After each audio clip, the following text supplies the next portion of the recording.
শোণিতপুৰ লোকসভা সমষ্টিৰ কংগ্ৰেছ তথা বিৰোধী ঐক্যমঞ্চৰ মনোনীত প্ৰাৰ্থী প্ৰেমলাল গঞ্জুক লৈ কেতবোৰ ভিত্তিহীন মন্তব্য কৰা ৰূপক শৰ্মাৰ বিৰুদ্ধে বিশ্বনাথ জিলা কংগ্ৰেছৰ মুখপাত্ৰ তুষাৰ বৰাৰ সংবাদমেলযোগে প্ৰতিক্ৰিয়া প্ৰকাশ।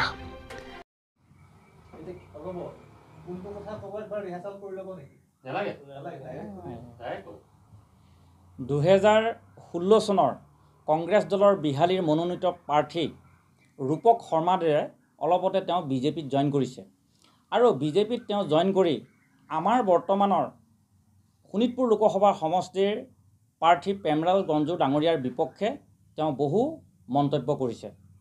তেওঁৰ মন্তব্যত কৈছে যে প্ৰেমলাল গঞ্জু ডাঙৰীয়াই প্ৰতিটো ইলেকশ্যনতে তেওঁ বিহালী সমষ্টিত যিবিলাক কংগ্ৰেছৰ প্ৰাৰ্থী হয় বা ঐক্যমঞ্চৰ প্ৰাৰ্থী হয় তেওঁলোকৰ বিপক্ষে তেওঁ প্ৰাৰ্থীৰ বিৰোধিতা কৰি তেওঁ মনে মনে সেই প্ৰাৰ্থীৰ বিৰোধিতা কৰি সহায় কৰে।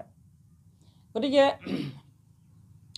এই কথাটো আমাৰ বিশ্বনাথ জিলা কংগ্ৰেছৰ দৃষ্টিগোচৰ হৈছে আৰু আমি ইয়াৰ ঘোৰ প্ৰতিবাদ কৰিছোঁ।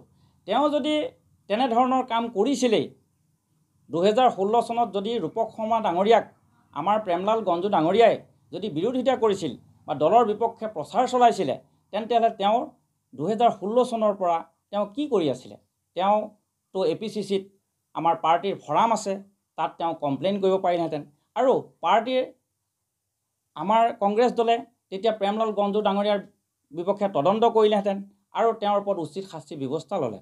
কিন্তু তেওঁ 2016 চনৰ পৰাই তেওঁ এই বিষয়ে কোনো মাত নামাতিলে আৰু আজি তেওঁ বিজেপিত জইন কৰিয়েই প্ৰেমলাল গঞ্জু ডাঙৰীয়াৰ বিপক্ষে ইমান ডাঙৰ ডাঙৰ কিছুমান মিছা কথা কৈছে আৰু তেওঁ কৈছে যে তেওঁ কংগ্ৰেছ দলৰ সাধাৰণ সম্পাদক।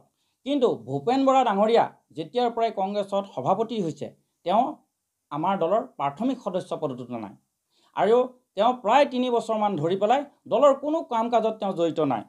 বৰ্তমান তেওঁ প্ৰেমলাল গঞ্জু ডাঙৰীয়াই যেতিয়া টিকেট পোৱাৰ লগে লগে মাত্ৰ 2 দিনৰ কাৰণে তেওঁ আহি প্ৰচাৰ চলাইছিলে আৰু সেই প্ৰচাৰ চলোৱাৰ পাছতেই তেওঁ বিজেপিৰ দৃষ্টিগোচৰ হ'ল তেওঁ ইয়াত প্ৰচাৰ চলোৱাটো আৰু তেওঁ বিজেপি দলে যিহেতু কংগ্ৰেছ দলৰ সকলো নেতা কৰ্মীক লৈ যোৱাৰ যি পৰিকল্পনা কৰি আছে তেওঁলোকে ফোন কৰে আমাৰ কৰ্মীবিলাকক যে বিজেপি দলত জইন কৰে আৰু এনেকৈ তেওঁ বৃহৎ অংকত তেওঁক আচলতে তেওঁ কিনি নিছে।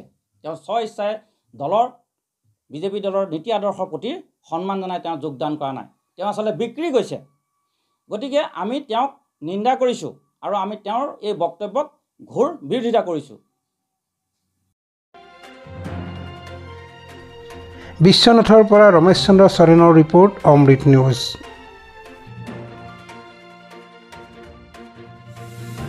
অমৃত প্ৰবাহ অসমীয়া সাপ্তাহিক কাকতৰ ডিজিটেল সংস্কৰণ অমৃত নিউজ, সত্যৰ সন্ধানত অমৃত নিউজ।